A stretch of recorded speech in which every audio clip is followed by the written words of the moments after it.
चंदा अपना सिर पकड़कर बिस्तर से उठी और रसोई के दरवाजे के पास आकर बोली, क्या माँ, सुबह कभी चैन से सोने को नहीं मिलता? तुम ये मसाला पीसने का काम बाद में नहीं कर सकती? कितने अच्छे से मैं सो रही थी, पर तुमसे ये देखा नहीं जाता। उसकी माँ ने उसकी तरफ देखकर कहा, बस बस, बहुत हो गया तुम्हारा सोना। अब कुछ ढंग के काम करना सीख। इतनी बड़ी हो गई है, पर ना खुद का काम करती है और न दूसरों को करने देती है।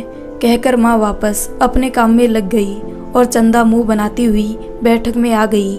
वहाँ उसके पापा चाय पीते हुए अखबार पढ़ रहे थे। चंदा जाकर उनके पास जाकर धम से सोफे पर बैठ गई।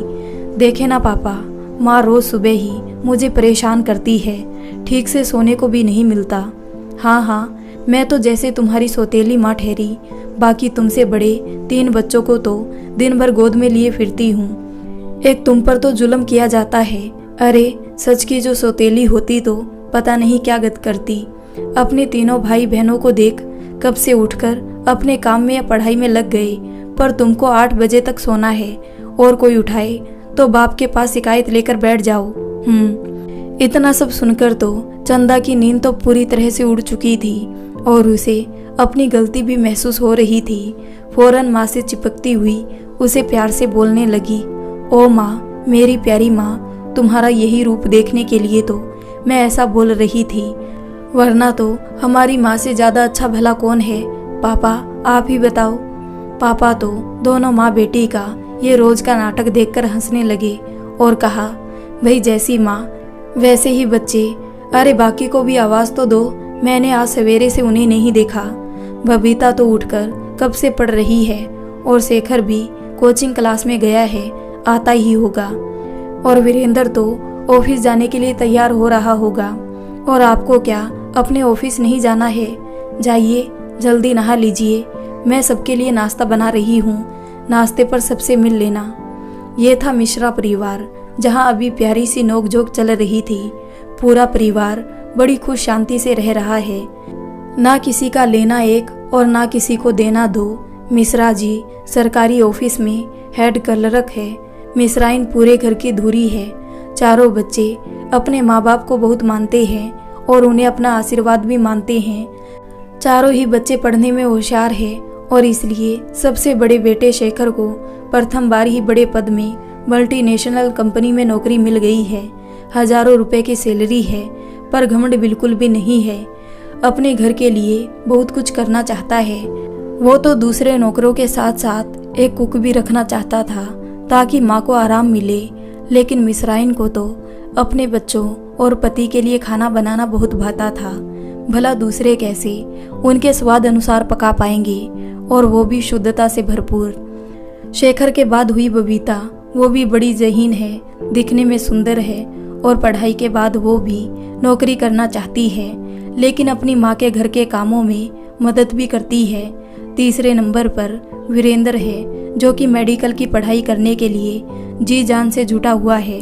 और चौथी है सबसे छोटी चंदा। वो अभी 9वीं का इम्तिहान देने वाली है। चुलबुली है लेकिन होशियार भी है और छोटी होने के कारण सबकी लाडली भी है।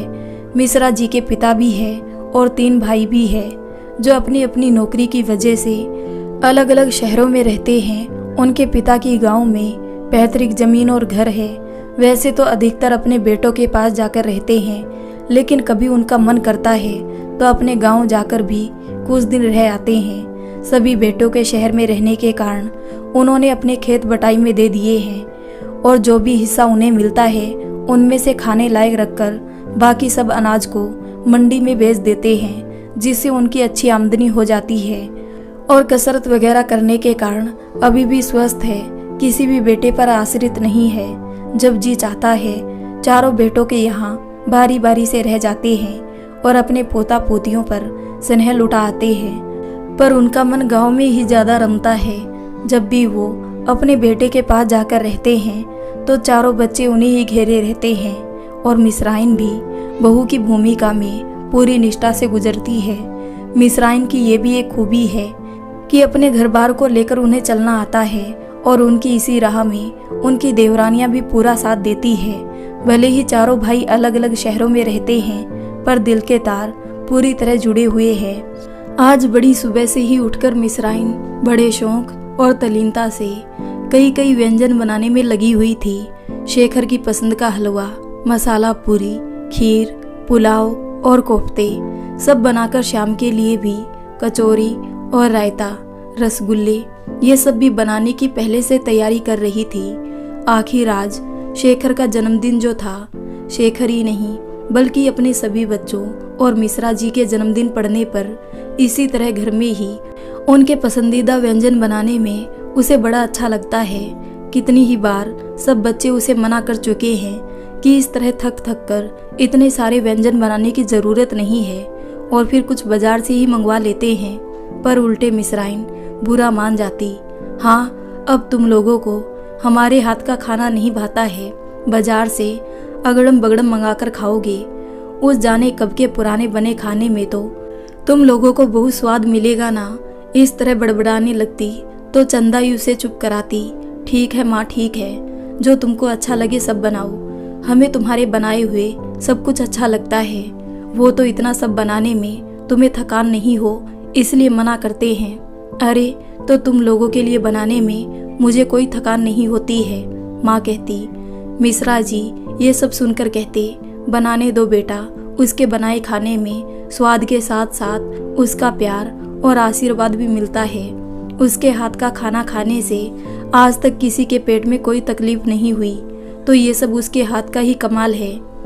इस तरह जब तक हर एक के जन्मदिन और त्योहार में मिसराइन 5-6 व्यंजन नहीं बना डालती, उसे चैन नहीं पड़ता था। शेखर को आज भी ऑफिस जाना था, इसलिए उसके लिए नए कपड़े कल ही मंगवा कर रख लिया था।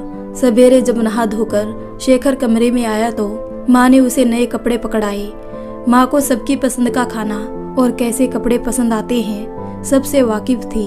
शेखर ने शर्ट और पैंट का कलर देखा तो बहुत खुश हुआ और माँ को अपनी बाहों में भर लिया। अरे छोड़, नौकरी करने लगा, पर बचपना अभी तक नहीं गया। चल जल्दी तैयार हो जा, मैं तुम्हारी आरती तिलक की तैयारी करती हूँ। फिर माँ पापा ने पूजा कमरे में उसकी आरती उतारी और तिलक किया। फिर खीर से उसका मुंह मीठा कराया। सभी भाई बहनों ने भी बधाई दी। उनके दादाजी को भी अपने सभी बच्चों का जन्मदिन याद रहता था। उन्होंने भी फोन पर शेखर को बधाई और आशीर्वाद दिया। फिर धीरे धीरे करके सभी चाचा और चाची और उनके बच्चे सभी अपने अपने घर से उसे फोन पर बधाई देते रहे। ऐसा सभी के जन्मदिन पर और त्योहारों पर होता। सबके फोन आने तक शेखर के ऑफिस जाने का टाइम हो गया तो मिसराइन ने बबीता और चंदा की मदद से सारे व्यंजन टेबल पर लगा दिए। फिर सबने साथ मिलकर खाया और अपने अपने काम पर लग गए। मिसराइन मिश्रा जी से बोली, देखो अब शेखर 27 साल का हो गया है, नौकरी भी बढ़िया मिल गई है। अब ज्यादा देर नहीं करो और शेखर की शादी की बात चलाओ। बाबूजी और अपने भाइयों से भी इसके लिए बात करो। ये सुनकर शेखर ने कहा, नहीं, अभी मेरी शादी की बात मत करो। अभी 1-2 साल और मुझे जमने दो, फिर शादी की सोचना। हाँ तो अभी तुरंत तो शादी नहीं होगी, अनेक जगह पर बात करनी होगी। फिर मामला जमेगा तो फिर पहले सगाई, फिर शादी होने में काफी वक्त लगेगा। पहले तो बबीता की शादी करनी थी, पर वो पहले नौकरी करना चाहती है। उसकी शादी में वक्त है, अब तुम भी मना कर रहे हो। माँ ने बेटे को राजी कराने को कहा। ठीक है, मैं सोचकर बताऊंगा, पर अभी आप लोग किसी से चर्चा नहीं करना, शेखर ने खड़े होते हुए कहा और ऑफिस के लिए निकल गया। मिसराइन सब बर्तन समेटने में लग गई। शेखर के जन्मदिन पर उसकी शादी की बात जो उठी थी, उसके मना करने पर बात आई गई हो गई। कुछ महीने बीत चुके थे तो पूरे परिवार के लिए ये खुशखबरी आई कि बबीता को बाल विकास अधिकारी की नौकरी मिल गई है। परीक्षाएं और इंटरव्यू तो उसने पहले ही पास कर ली थी, बस नियुक्ति होना बाकी था, जिसकी खबर आज मिली तो सभी लोग खुश हो गए। सरकारी नौकरी, वो भी एक अधिकारी के तौर पर, अलग ही जाम होता है। पूरे परिवार और मोहल्ले में मिठाई बांटी गई। मिसराइन ने तो मंदिर में जाकर चढ़ावा चढ़ाया और प्रसाद बांटा। अब मिसराइन ने सोचा कि बबीता का रिश्ता तो लोग हाथों हाथ ले लेंगे, इसलिए 1 साल बाद शेखर और बबीता दोनों के लिए एक ही साथ रिश्ता देखा जाए। बात पक्की होने पर एक साथ 2 शादी कर देंगे। मिसराइन को ये भी सही लगा। तब तक बेटी भी नौकरी में जम जाएगी। मिश्रा जी को उस दिन फोन आया कि उनके दूसरे नंबर के भाई का रोड एक्सीडेंट हो गया है और वो घायल है और अस्पताल में भर्ती है। मिश्रा जी और मिश्राइन दोनों खबर लगते ही तत्काल भाई को देखने के लिए रवाना हो गए। 2 घंटे का रास्ता था, गाड़ी करके गए। उन्होंने बाबूजी को भी खबर दे दी थी, वो अभी गांव में थे। मिश्रा जी ने छोटे बेटे वीरेंद्र को गांव भेज दिया उन्हें साथ लेकर आने के लिए। वैसे तो बाबूजी अकेले आ जा सकते थे, लेकिन अभी अपने एक बेटे की दुर्घटनाग्रस्त होने की सुनकर उसे देखने की हड़बड़ी में कहीं सफर में अकेले घबरा ना जाए। मिश्रा जी और मिश्राइन दोनों जब तक अपने भाई के पास अस्पताल पहुंचे तब तक बाकी 2 भाई भी अपनी पत्नियों के साथ आ चुके थे। बाबूजी और वीरेंद्र अभी पहुंच नहीं पाए थे। मिश्रा जी ने डॉक्टर से संपर्क किया तो उसने बताया कि अभी तो भाई बेहोश है और काफ़ी चोट आई है। सुनकर सभी परेशान हो गए और भाई की जल्दी होश में आने की मन ही मन प्रार्थना करने लगे। भाई की पत्नी अलग दुख के मारे रो रो कर हलकान हुए जा रही थी। मिश्राइन और उनकी अन्य देवरानियां उन्हें संभाल रही थी। तब तक बाबूजी और वीरेंद्र भी आ गए। बाबूजी बहुत व्यग्र हो गए थे और बार बार उनका गला रुंधा जा रहा था। सभी अचानक इस तरह आई विपदा से हतप्रभ थे। दुर्घटनाग्रस्त भाई की सिर्फ एक बेटी थी जो कि अपनी माँ से लिपटकर रो रही थी और अपनी माँ को हिम्मत बंधा रही थी। वो अभी कॉलेज में पढ़ रही थी, अभी उसकी परीक्षाएं भी चल रही थी। वीरेंद्र सबके लिए चाय ले आया। हर किसी ने जब से ये खबर सुनी थी तुरंत पहुंचने के चक्कर में किसी से भी कुछ खाया पिया नहीं गया था और किसी का मन भी नहीं कर रहा था। पर वीरेंद्र जानता था कि चाचा जी को होश में आने को काफ़ी वक्त लगेगा और बिना कुछ खाए पिए दादाजी और सभी को कमजोरी लग सकती है। उसने जोर देकर सभी को चाय और बिस्किट खिलाए। मिश्रा जी ने वीरेंद्र को यहीं रोक लिया था क्योंकि अन्य 2 भाइयों के बच्चे साथ में नहीं आ पाए थे। बीच बीच में डॉक्टर से परामर्श लिया जा रहा था। 3-4 डॉक्टरों की टीम मिलकर इलाज कर रही थी। बाबूजी बहुत दुखी हो गए थे। वो तो खुद स्वस्थ थे और उनका मंझला बेटा मौत से जूझ रहा था। कहीं उसे कुछ हो गया तो उसकी स्वर्गीय माँ को ऊपर जाकर क्या जवाब दूंगा। हे भगवान, उसे कुछ ना हो, मुझे उसके बदले ऊपर बुला ले। कहते कहते सिसक पड़े बाबूजी। मिश्रा जी जो स्वयं नर्वस हुए जा रहे थे वो बाबूजी को हिम्मत बंधाते हुए बोले, सब ठीक हो जाएगा, देखना थोड़ी ही देर में डॉक्टर अभय के होश में आने और जल्दी ठीक हो जाने की खबर देंगे। पर होने को कौन टाल सकता है। आखिर वो खबर आ ही गई कि इतने कोशिशों के बाद भी अभय को बचाया नहीं जा सका। सभी जो इतनी देर तक उम्मीद बांध कर रखे थे सभी एकदम से बिखर गए। अभय की पत्नी जो अभी तक रोई जा रही थी एकदम से अचेत हो गई तो सब हड़बड़ा गए। डॉक्टर भी आ गए और उसका हाल देखकर उसे एक बेड पर लिटाकर नींद का इंजेक्शन लगा दिया और कहा कि दुख और कमजोरी की वजह से इनके दिमाग में असर पड़ सकता है।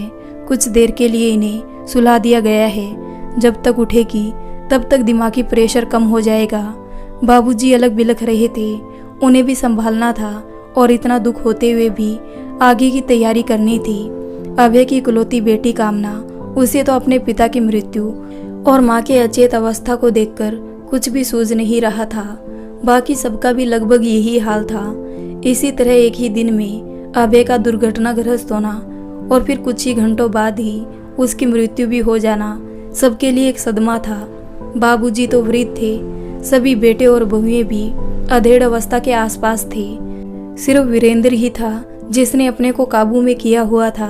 वही दौड़ भाग कर रहा था और फोन पर अपने और चचेरे भाई बहनों को खबर कर दी थी। वे सब भी आने की तैयारी करने लगे। तब तक वीरेंद्र अस्पताल की बची हुई कार्रवाई को पूरा करने में लग गया। क्योंकि दुर्घटना का मामला था तो पुलिस को पहले ही सूचना दे दी गई थी और पोस्टमार्टम रिपोर्ट का भी इंतजार था। थोड़ी ही देर बाद मृत भाई अभय की पत्नी के मायके वाले भी आ गए। यहाँ सब रो ही रहे थे कि मायके वालों के आगमन से सबका रोना और बढ़ गया। मायके और ससुराल वाले सभी एक दूसरे को ढांढस बांधते रहे। अभय की पत्नी को तो नींद का इंजेक्शन देकर सुलाया गया था, उसे अभी कोई होश नहीं था। वीरेंद्र और उसके सबसे छोटे चाचा ने सबको घर भेजने की व्यवस्था की। सिर्फ मिश्राइन और अभय की पत्नी की माँ दोनों उसके कमरे में देखभाल के लिए रुक गए। कुछ घंटे बाद पोस्टमार्टम की कार्रवाई खत्म हुई और सबको सौंप दिया गया तो वीरेंद्र और उसके छोटे चाचा ने अभय के शव को, माँ को और उसकी पत्नी को घर ले जाने की व्यवस्था की। अस्पताल की पूरी कार्रवाई होते तक और घर पहुंचते तक पहले से घर पहुंच गए लोगों ने अंतिम यात्रा की व्यवस्था कर दी थी, क्योंकि ज़्यादा देर करना उचित नहीं था। अंतिम संस्कार के बाद पूरा परिवार गमगीन बैठा था। अभी तो 13वीं तक सभी बड़ों को इसी शहर में रुकना था। तभी दादाजी ने दुखी स्वर में कहा, अभय का दाह संस्कार तो यहाँ कर दिए, परंतु मैं चाहता हूँ कि 13वीं तक की सभी रस्में वहाँ अपने गांव से की जाए। वहाँ घर भी बड़ा है और गांव के लोग भी सब शामिल हो सकते हैं। फिर यहाँ सब व्यवस्था भली भांति हो नहीं पाएगी। मिश्रा जी व अन्य लोगों को भी यही उचित लगा। मिश्रा जी ने कहा कि पहले अभय की बहू और बेटी कामना से पूछ लिया जाए। दोनों ने ही गांव जाकर सारी रस्में करने की बात मान ली तो दूसरे दिन सभी गांव आ गए। बाद में अस्थियां भी ले आए और इसी तरह 13वीं तक की सारी क्रियाएं पूरी हुई। सारे गांव वालों ने भी सहयोग दिया। अभी दादाजी ने पोती कामना और उसकी माँ को गांव में ही रुकने को कहा। वैसे भी वो इस साल की परीक्षा पूरी नहीं दे पाई थी तो वो 1 साल बाद ही फिर से परीक्षा दे पाती। फिर शहर में दोनों अकेले क्या करते।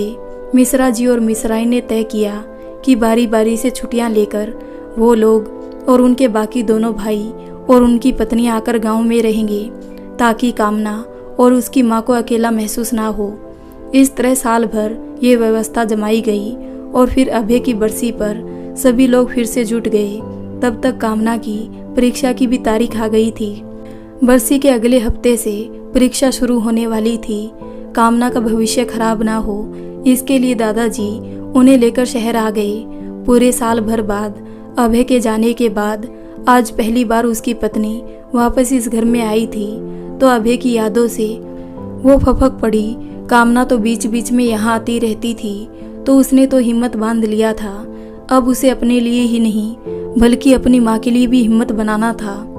इधर मिश्रा जी अपने भाई के जाने के बाद थोड़ा और गंभीर हो गए थे। कहाँ तो अपने बच्चों की शादी का सपना देख रहे थे और कहाँ ये सब हो गया। उनके बाकी दोनों भाइयों का भी यही हाल था। सभी में इस घटना से चुप्पी और गंभीरता बढ़ गई थी। कामना के जब तक उसके पिता जिंदा थे कोई चिंता नहीं थी, लेकिन अब सभी को उसके भविष्य की चिंता थी। धीरे धीरे सब अभय के दुख से उभरने के प्रयास में लगे हुए थे। मिश्रा जी, शेखर और बबीता रोज अपने अपने कामों में चले जाते और वीरेंद्र और चंदा अपनी पढ़ाई में। मिश्राइन लगभग रोज कामना और अपनी देवरानी से फोन पर हाल चाल लिया करती थी। बीच बीच में देवरानी के पास उसके मायके वाले भी आते जाते रहते थे और उन्होंने प्रस्ताव दिया कि कामना की परीक्षा के बाद वो दोनों हमेशा के लिए मायके में जाकर रहे, लेकिन कामना और उसकी माँ ने नामंजूर कर दिया, क्योंकि अब भले ही अभय उपस्थित नहीं था पर उसकी यादें तो इस घर में बसी हुई थी और फिर मायके जाकर भाई भाभी के आश्रित हो जाते, जबकि यहाँ पूरे अधिकार और स्वतंत्रता से रह रहे थे।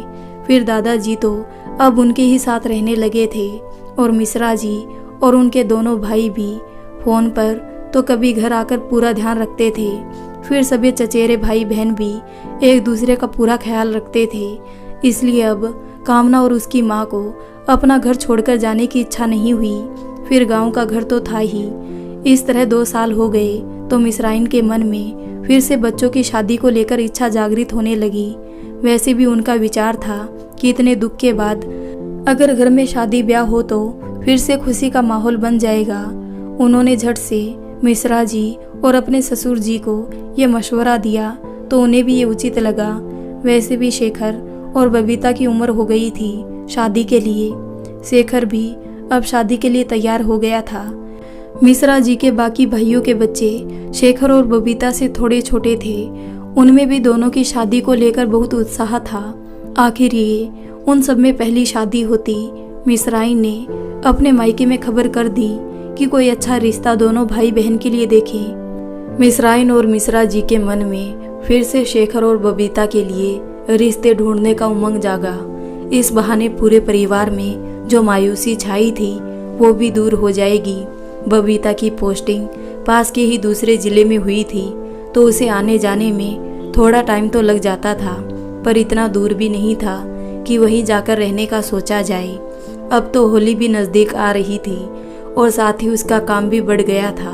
बबीता को अपने काम में मज़ा भी आ रहा था, वो पूरे मन से इसमें लगी थी। वैसे भी असहाय और कमज़ोर बच्चों और महिलाओं के लिए कुछ करना भी चाहती थी।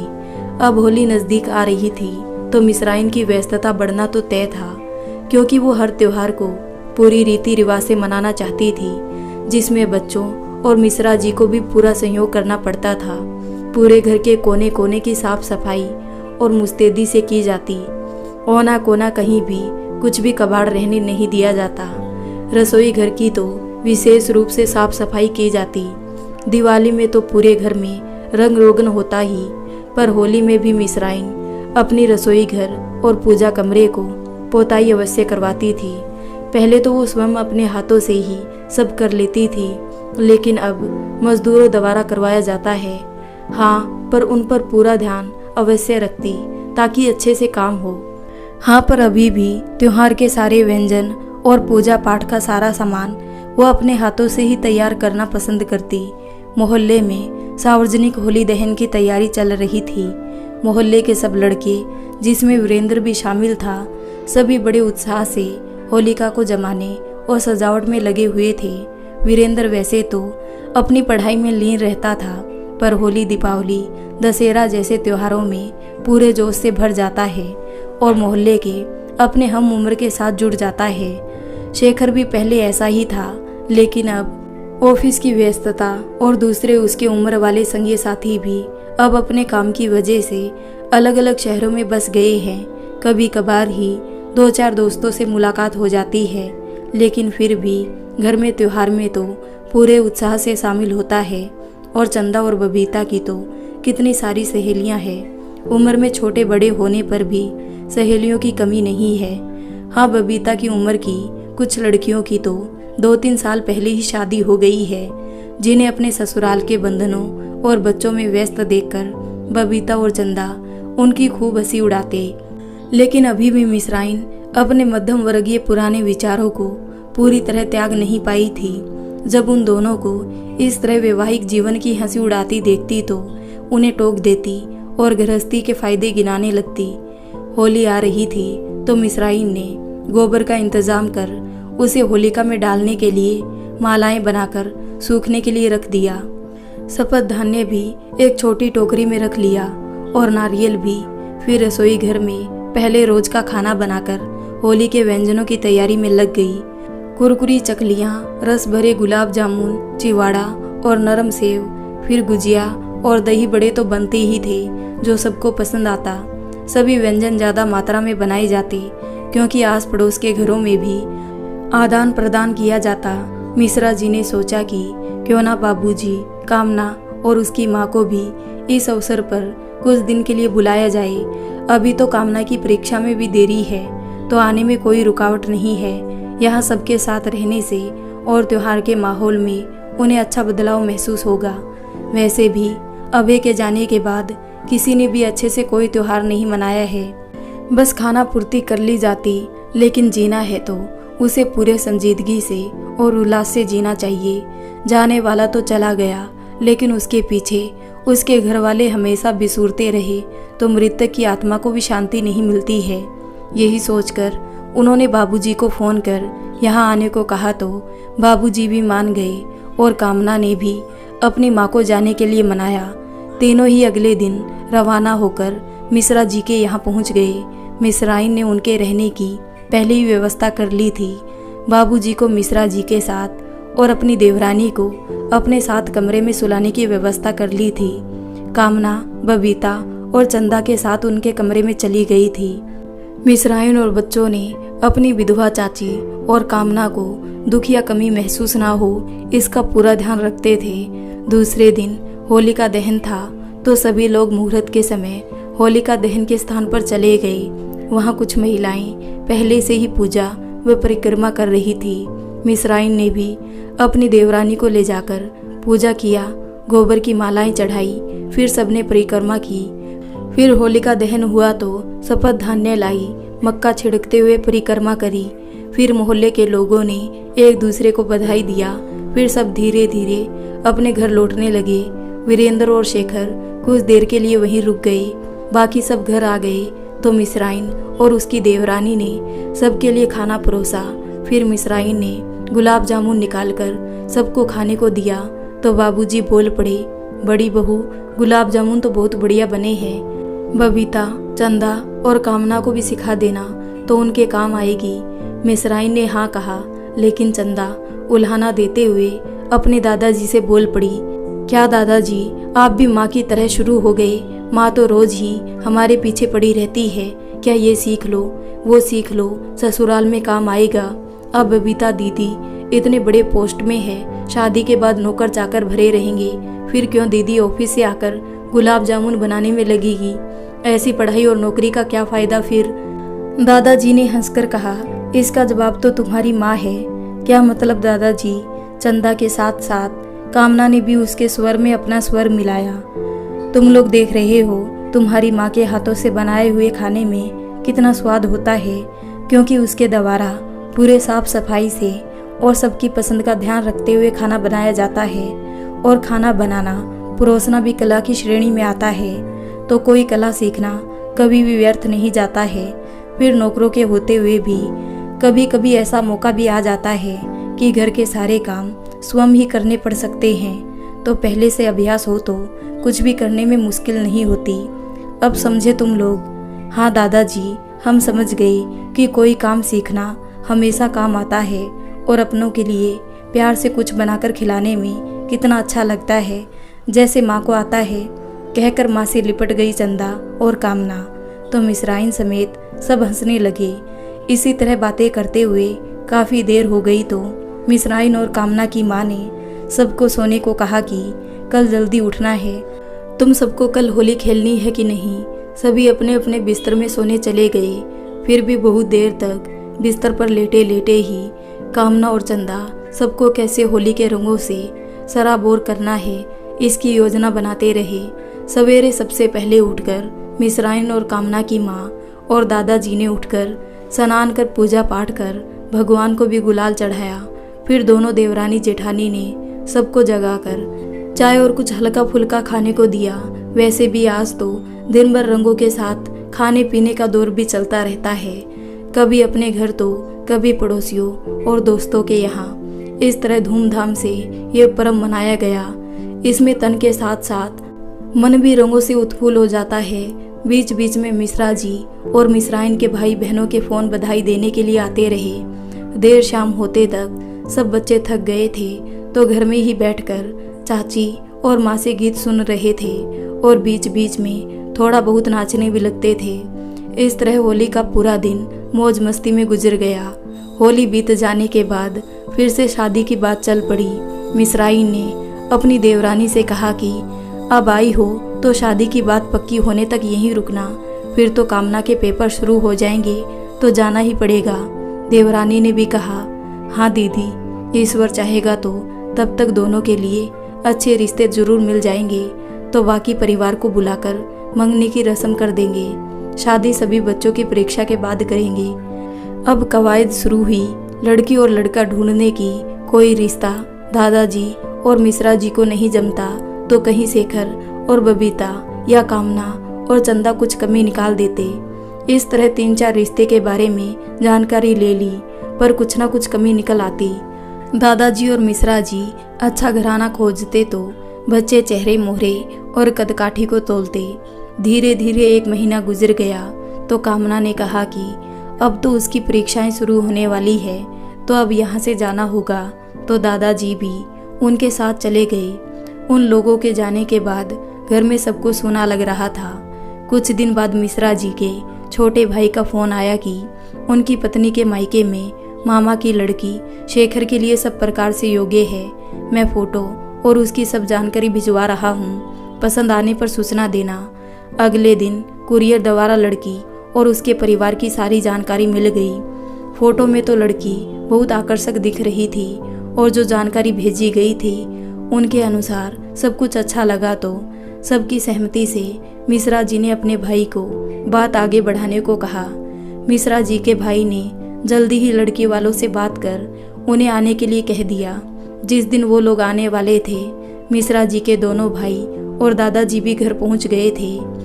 लड़की जिसका नाम मालिनी था, उसके माँ पापा और भाई से तो छोटे भाई पहले ही परिचित थे, तो बात बनने में कोई देर नहीं लगी। दादाजी को उनका घर घराना अच्छा लगा।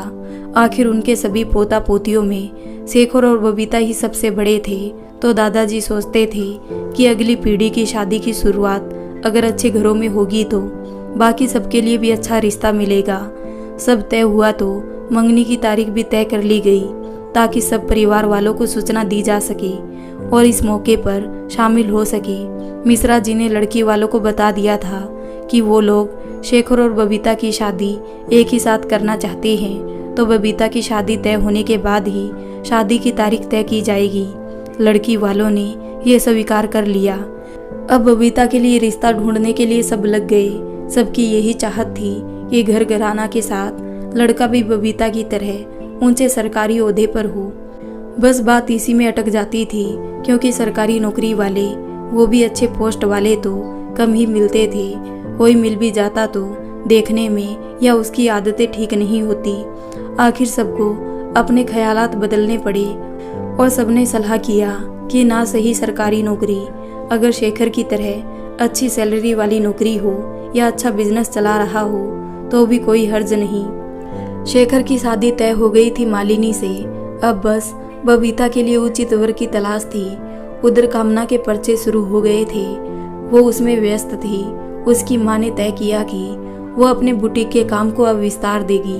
पति के रहते तक तो उसने इसे शौकिया तौर पर ही लिया था और अपने मकान में ही एक खाली कमरे में बुटीक खोल लिया था। क्योंकि उसके हाथों में हुनर था तो आसपास से उसके पास ग्राहक आते रहते थे, पर उसने अपने काम को ज़्यादा विस्तार देने की नहीं सोची थी। घर के काम काज से फुर्सत मिलने पर ही वो इसमें लगती थी। पति की मृत्यु के बाद भी पति इतना तो धन छोड़कर गए थे कि शान शौकत से तो नहीं, पर आराम से खर्चा निकल जाता था। लेकिन कामना की माँ पति के जाने के बाद अकेलापन महसूस करती थी। उसे लगता था कि जैसे उसके पास लंबा समय है जो व्यतीत ही नहीं होता, जबकि कामना और दादाजी उसका ध्यान रखते थे। आए दिन उसके मायके वाले और ससुराल वाले भी कोई ना कोई आकर मिलते जुलते रहते थे, पर फिर भी उसे अकेलापन सालता रहता था। इससे बचने हेतु उसने अपने को काम में व्यस्त रखने का निर्णय लिया। जल्दी ही उसने बुटीक को नया रंग रूप दे दिया और 3-4 माहिर महिलाओं को अपना सहयोगी रख लिया। स्थानीय अखबारों में भी बुटीक का विज्ञापन प्रकाशित कराया और शहर की प्रतिष्ठित महिलाओं के पास स्वयं जाकर अपने बुटीक में बनाए गए डिजाइनर कपड़ों को उन्हें दिखाया और बताया तो और कई नए ग्राहक जुट गए। इसी तरह देखते ही देखते उसका नाम और काम पूरे शहर में हो गया। कामना तो बहुत खुश हो गई थी अपनी माँ की इस कामयाबी को देखकर। साथ ही बाकी रिश्तेदार और दादाजी ने भी उसे बहुत आशीर्वाद दिया। मिश्राइन ने तो कह दिया कि बेटी और बहू को शादी में देने वाले कपड़े तुम्हें ही तैयार करवाने होंगे। कामना की माँ ने सहर्ष स्वीकार कर लिया। यहाँ मिश्रा जी बबीता के लिए रिश्ता तलाश रहे थे, तब जाकर उन्हें एक रिश्ता बढ़िया लगा। रितेश देखने में भी अच्छा था। बबीता के साथ उसकी अच्छी जोड़ी जमती। वो पास के ही शहर में अपने माँ बाप के साथ रहता था। छोटा सा परिवार था। उसके पिता PWD विभाग में अधिकारी थे और माँ भी स्थानीय कॉलेज में पढ़ाती थी। स्वयं रितेश एक बड़ा स्पोर्ट्स कॉम्प्लेक्स चलाता था। पैसों की कोई कमी नहीं थी, फिर भी तीनों में विनम्रता भरी हुई थी। शुरुआती बातचीत में भी उन लोगों का रवैया अच्छा था और बबीता उन्हें भी अच्छी लगी थी। रितेश ने कहा कि उसने स्वयं कभी नौकरी करना पसंद नहीं किया। उसका रुझान हमेशा बिजनेस की ओर था, पर उसने अपने माँ बाप को हमेशा नौकरी के लिए समर्पित देखा है, तो बबीता को उससे और उसको बबीता से कोई परेशानी नहीं होगी।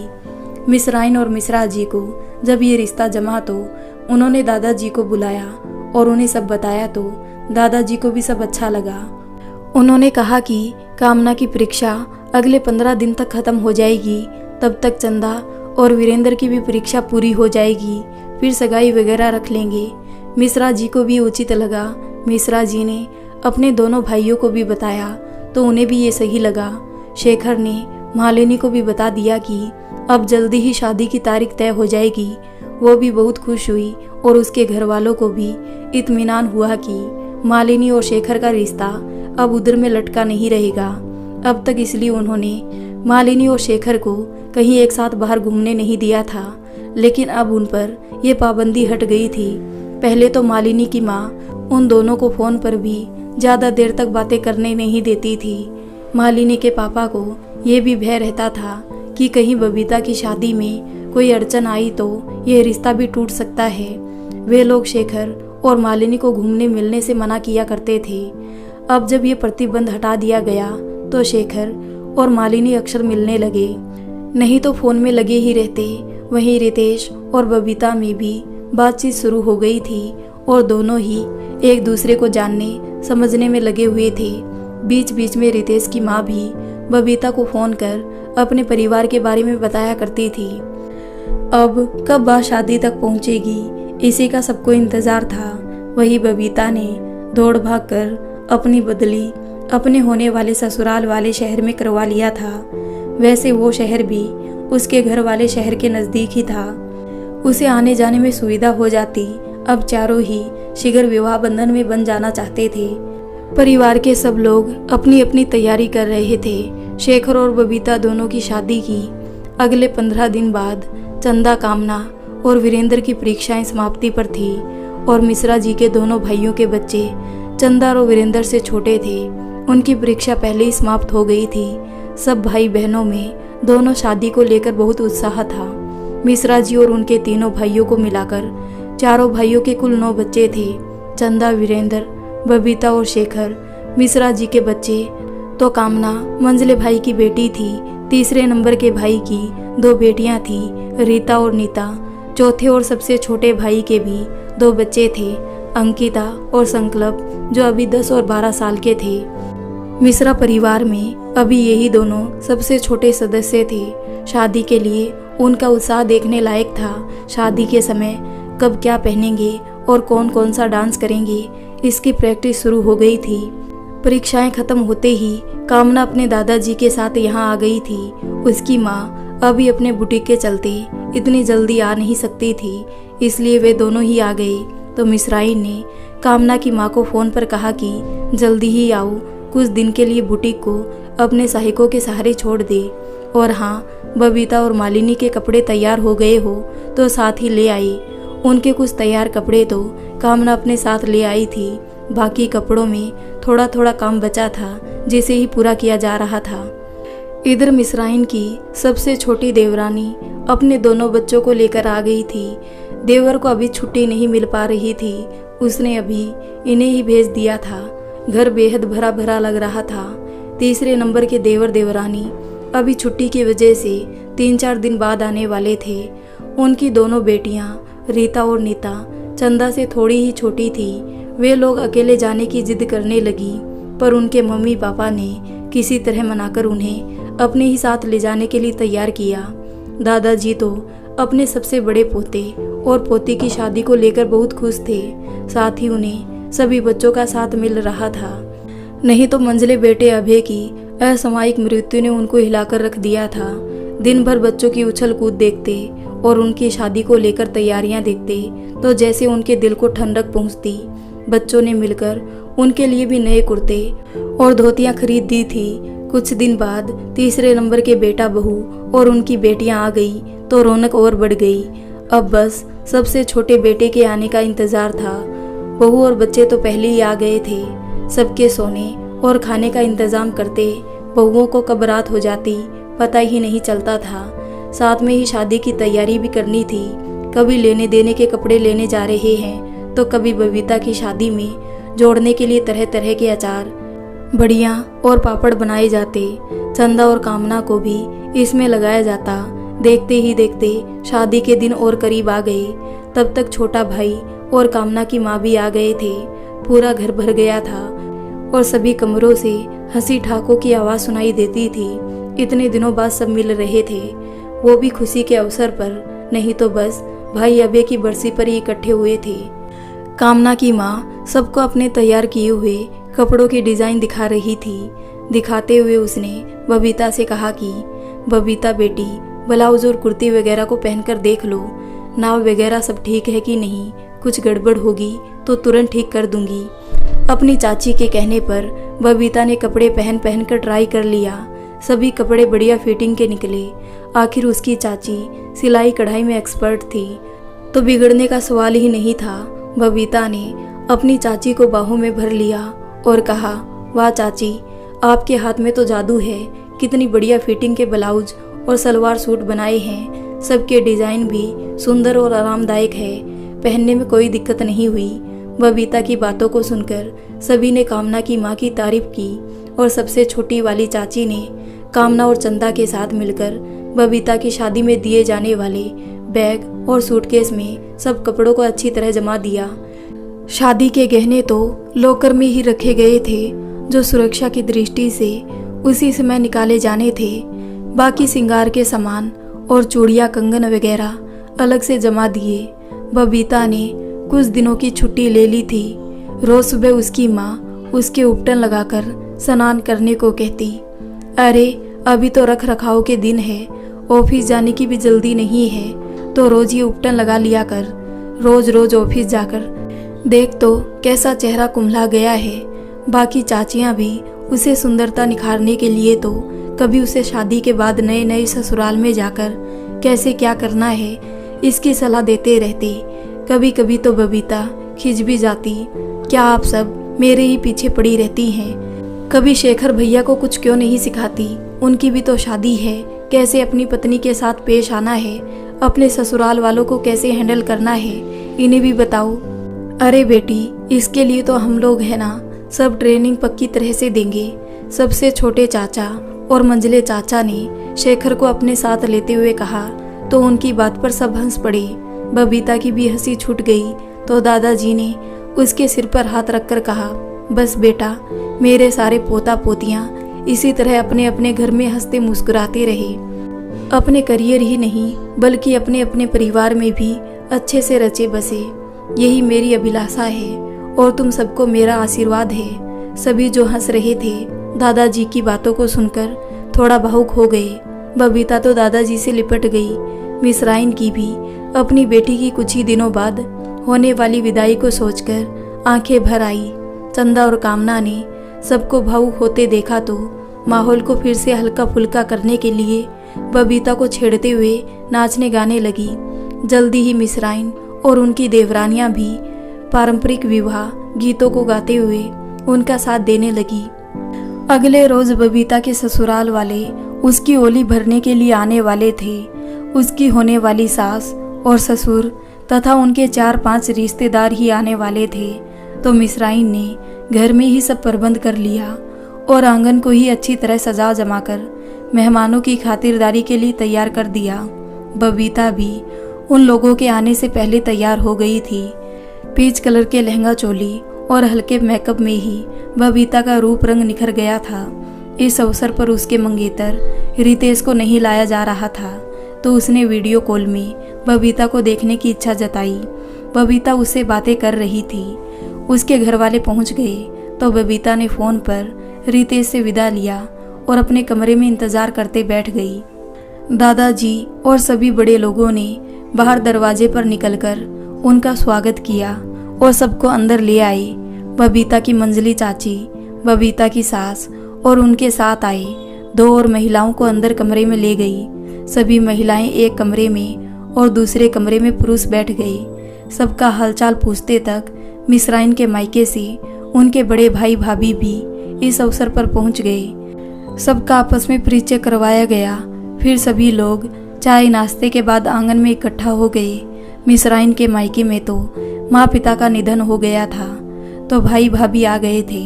एक बहन भी थी जो अपने परिवार के साथ विवाह के समय ही शामिल होगी। आंगन में सबके बैठने के बाद बबीता को लाया गया और एक सजे हुए तख्त पर बिठा दिया गया। बबीता की सास ने अपने साथ आई हुई महिलाओं के साथ बबीता की ओली भरी, अपने लाए हुए कपड़ों, गहने और फल नारियल से और ढेर सारा आशीर्वाद दिया। मिस्राइन ने भी अपनी देवरानियों और भाभी के साथ मिलकर उन सबको यथा योग्य वस्त्र और मिठाइयाँ दिया। फिर सबने मिलकर खाना खाया और राजी खुशी अपने घर चले गए। मिस्राइन के भाई भाभी भी सबकी अनुमति लेकर वापस चले गए और कहा कि अब बच्चों को लेकर शादी के समय आएंगे, क्योंकि ओली भरने की ये प्रथा मिश्रा जी की यहाँ नहीं चलती थी। इसलिए वे लोग अपनी होने वाली बहू मालिनी की यहाँ नहीं गए थे, बल्कि सगाई के दिन ही उसे दे आए थे। बाकी शादी वाले दिन देते। शादी के लिए वो भी 2-2 शादियाँ होनी थी। घर में तो संभव नहीं था, और अभी तो मिश्रा जी के और मिस्राइन के मायके से और भी रिश्तेदार आने वाले थे। फिर पड़ोसी और मित्र भी बहुत सारे थे। इसलिए विवाह तय होते ही एक बढ़िया विवाह भवन तय कर लिया गया था। 2 दिन तक घर में सभी लोग विवाह भवन में ले जाने के लिए सारा सामान जमाने लगे। कोई सामान रह गया था, उसे तुरंत बाजार से ले आए। पूरे घर में गमागमी फैली हुई थी। कोई इस कमरे में कुछ ढूंढ रहा है तो कोई बाहर से कुछ सामान लेकर आ रहा है। शादी वाले घर में कितना भी पहले से तैयारी करे रहो, कुछ ना कुछ सामान कम पड़ जाता है। मिस्राइन और उनकी देवरानियों ने मिलकर पंडित जी से शादी में लगने वाली सारी पूजन सामग्री और सूपा, टोकरी, छोटी मटकियाँ वगैरह सब एक जगह जमा कर लिए। आजकल तो पहले से सब सजे सजाए हुए मिलने लगे हैं, नहीं तो पहले ज़माने में घर में ही इन सबको रंगाना सजाना पड़ता था। 2 दिन बीत गए। अब आज सबको विवाह भवन में शिफ्ट होना था। वहाँ की साफ सफाई और सजावट पहले कर ली गई थी। वो तो आजकल खाना नाश्ता बनाने के लिए दौड़ दौड़ कर राशन, तेल और सब्जियां लानी नहीं पड़ती, वरना पहले तो परिवार के 4-5 जिम्मेदार सदस्य पूरे टाइम बाजार के ही चक्कर लगाते रहते थे। सब कुछ विवाह भवन में ही अरेंजमेंट हो जाता है, बस पैसे खर्च करने होते हैं। अब तो मंडप भी रेडीमेड मिलने लगा है, बस ज़रूरत के हिसाब से जमवा लो। 1 दिन के अंतर से 2 शादियां होनी थी। पहले शेखर की बारात निकलती, फिर दूसरे दिन रितेश की बारात बबीता के लिए आनी थी। उससे पहले दिन मागर माटी, मंडप पूजा, फिर दोनों को हल्दी चढ़नी थी। दूसरे दिन मेहंदी और संगीत का आयोजन था। इस तरह 4 दिन बड़ी धूम मचने वाली थी। उधर यही सब रीति रिवाज रितेश और मालिनी दोनों के यहाँ होने थे। उन दोनों के यहाँ भी पूरी तैयारी चल रही थी। उनके परिवार वाले भी अपने अपने शहर में विवाह स्थल में आ गए थे। यहाँ मिश्रा जी और मिस्राइन के और कई रिश्तेदार आ गए, तो कुछ लोग ऐन बारात वाले दिन पहुँचने वाले थे। जो लोग आ गए थे उन्हें कमरे दे दिए गए। बड़ा भवन होने से दिक्कत नहीं थी। सभी तैयार होकर विवाह की रस्मों में हर्षोल्लास से भाग ले रहे थे। आखिर आज शेखर की बारात निकलने का दिन आ गया। हल्दी उपटन लगाते रहने के कारण शेखर का रूप रंग चमक रहा था। ऊपर से दूल्हे के लिबास में तो बहुत ही शानदार नजर आ रहा था। उसकी आरती और बलियां लेकर दोपहर होने से पहले ही बारात को रवाना कर दिया गया, क्योंकि दूसरे शहर जाना था तो देर न हो जाए। वहाँ जनवासे की व्यवस्था थी। वहाँ पहुँचने पर कन्या पक्ष ने सबको जलपान कराया, फिर थोड़ा आराम कराया। दादाजी ने सबको बारात लेकर मालिनी के द्वार पर चलने को कहा। दादाजी की खुशी का आज ठिकाना नहीं था। पोते की बारात में शामिल जो थे, बड़ी धूमधाम से बारात निकली और गाजे बाजे के साथ सब विवाह स्थल पर पहुँचे, जहाँ उनका फिर से स्वागत किया गया। फिर से शादी की सारी रस्में शुरू हो गई। मालिनी दुल्हन के वेश में सजी संवरी बिल्कुल अप्सरा की तरह दिख रही थी। शादी की रस्में पूरे होते ही विदाई की तैयारी शुरू करवा दी गई, क्योंकि दूसरे दिन बबीता की डोली उठनी थी, इसलिए जल्दी वापस जाकर सारी तैयारियां करनी थी। विदाई के समय माहौल गमगीन हो गया था। मालिनी अपने घर वालों से लिपटकर खूब रो रही थी। आखिर दादाजी और मिश्रा ने मिलकर मालिनी और उसके माता पिता को ढांढस दिया और कहा कि अब मालिनी बेटी हमारी भी बेटी है, आप लोग कोई चिंता ना करें। तसल्ली मिली तो मालिनी को विदा होने में कोई गम नहीं रहा और वो अपने नए घर और परिवार में शामिल होने के लिए उत्सुक हो गई। शेखर की बारात मालिनी को बहू बनाकर वापस अपने शहर आ गई। मिस्राइन और उनकी देवरानियां और बाकी सब महिला रिश्तेदारों ने दूल्हा दुल्हन की अगवानी की और आरती तिलक कर धूमधाम से स्वागत किया। अंदर लाकर मालिनी को और शेखर से और 2-4 रस्मों को करवाकर उन्हें अलग अलग कमरे में आराम करने और फ्रेश होने को कह दिया गया। इधर शाम को होने वाली बारात और शादी के समारोह की तैयारी भी चल रही थी। मिश्रा जी को तो 1 मिनट भी चैन नहीं था। सारा कार्यक्रम निर्विघ्न रूप से संपन्न हो जाए, इसके लिए लगे हुए थे। उनके भाई और वीरेंद्र भी पूरा सहयोग कर रहे थे। हॉल को और लॉन को फूलों से सजाया जा रहा था, तो फूलों की लड़ियों के बीच में रंगीन लाइटें और झालर की सुंदर सजावट की जा रही थी। मिश्रा जी के भाई अपनी निगरानी में करा रहे थे। मिश्राइन के भाई भी कुछ न कुछ तैयारी में व्यस्त थे। दोपहर होने को थी। बबीता को नहलाकर कुमारी पूजन के लिए बिठाया गया। बाकी लोग खाने पीने में लगे हुए थे। मालिनी को भी खाने में कांसे की थाली में दूध भात परोसा गया था। पहले दिन दुल्हन को यही परोसा जाता है। आज शेखर और मालिनी की कंगन छुड़ाने की रस्म नहीं हुई थी, उन्हें अलग अलग रखा गया था। ये रस्म कल होनी थी। साथ ही कथा भी होती और अंगूठी ढूंढने कई मजेदार रस्में होनी थी। शाम हुई तो बबीता को दुल्हन के रूप में सजने के लिए चंदा और कामना पार्लर में ले गए। जल्दी ही वो भी सज गई। हल्के गुलाबी और पीले रंग के लहंगे में साथ ही मैचिंग ज्वेलरी और सुंदर चूड़ियों के सेट पहनकर बबीता चमक रही थी। और फिर चंदा और कामना भी अपने अपने ड्रेस में बहुत जच रही थी। दोनों ने जयमाला के समय में डांस करने का तय किया था। देर शाम तक पूरी तैयारियां हो गई थी। बारात आने भर की देरी थी। मिश्रा जी और उनके भाई बारात के स्वागत के लिए पूरी तरह तैयार थे। 8 बजते बजते बारात भी द्वार पर आ पहुंची। सभी बारातियों का फूल मालाओं से स्वागत किया गया। उतनी ही धूमधाम से पूरा विवाह संपन्न हुआ। मालिनी को आज भी दुल्हन की तरह ही सजाया गया था। स्टेज में रितेश और बबीता के साथ साथ शेखर और मालिनी को भी बिठाया गया था। विदाई होते होते सुबह हो गई थी। बबीता तो विदा होकर चली गई और बाकी सब लोग कथा पूजा और कंगन छुड़ाने की रस्म के लिए तैयार हो गए। दोपहर होने से पहले ही यह कार्यक्रम संपन्न हो गया और अब बाहर से आए रिश्तेदारों की वापसी होने लगी। मिश्राइन सबको ब्याह के नेक देकर विदा कर रही थी। शाम तक उन लोगों को भी विवाह भवन खाली करना था। सब सामान अलग समेटना था। पूरे परिवार के लोग शाम को वापस घर आ गए। बाहरी मेहमान सब जा चुके थे। मिश्राइन को यहाँ बेटी की विदाई का दुख था, तो साथ ही बहू के घर में आने की खुशी भी थी। घर आने पर मालिनी का गृह प्रवेश करवाया गया। सब खाकर जल्दी ही सो गए। 2-3 दिनों की भागदौड़ में सब थक गए थे। आज शेखर और मालिनी की भी मिलन बेला थी। मिश्राइन ने सोने से पहले बबीता से भी फोन पर हालचाल लिया। वहाँ भी सब अच्छा था। मिश्राइन को भी संतोष हुआ कि बेटी को कोई तकलीफ नहीं है। अगली सुबह मिश्रा जी और मिश्राइन अपने भाइयों और उनकी पत्नी बच्चों के साथ चाय का आनंद ले रहे थे। दादाजी सब कुछ अच्छे से निपट जाने के लिए भगवान को धन्यवाद देने के लिए पास के मंदिर में गए थे। वहां से आकर उन्होंने सबको प्रसाद दिया। फिर वो भी सबके साथ बैठ गए। सभी विवाह की ही चर्चा कर रहे थे। मिश्रा जी ने अपने भाइयों से कहा, तुम लोगों ने पूरा साथ दिया और सहयोग किया, इसी कारण इतनी सहजता से सारा कार्य भली भांति संपन्न हो गया। दादाजी कह उठे, यही सबके लिए तो परिवार की जरूरत होती है। चाहे दुख का अवसर हो या शादी जैसे सुखद प्रसंग, कोई भी व्यक्ति अकेले इस काम को पूरा नहीं कर सकता है।